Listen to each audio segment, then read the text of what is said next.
Održivi turizam u funkciji ruralnog razvoja predstavlja zajednički program Ujedinjenih nacija u Srbiji.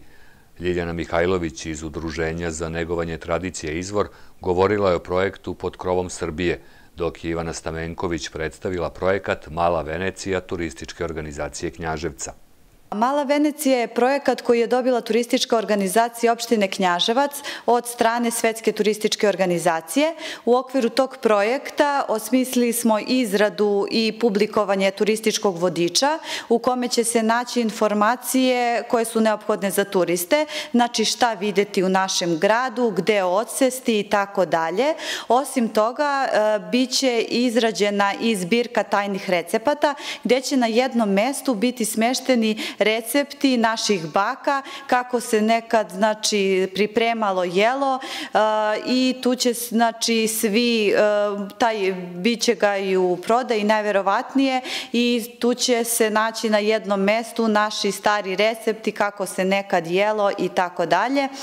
Turistički vodič će inače biti podeljen i našim partnerima na projektu. To su uglavnom seoska domaćinstva, tako da ćemo proširiti to da i oni posetioci koji ne dođu u sam infocentar u Knjaževcu, već su i u nekim drugim smeštajnim objektima, moći će da ga dobiju i da na taj način sebi olakšaju boravak u Knjaževcu. Skupu su prisustvovali i predstavnici sektora seoskog turizma na području opštine Knjaževac.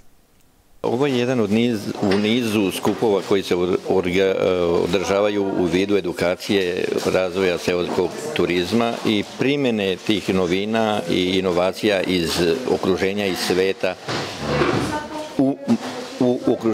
iz okruženja u našim datim mogućnostima.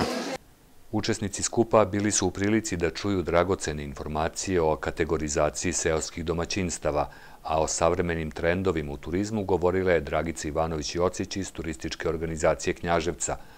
Interaktivna radionica završena je prezentacijom primjera dobre prakse sa studijskih putovanja po Italiji, Slovačkoj i Sloveniji.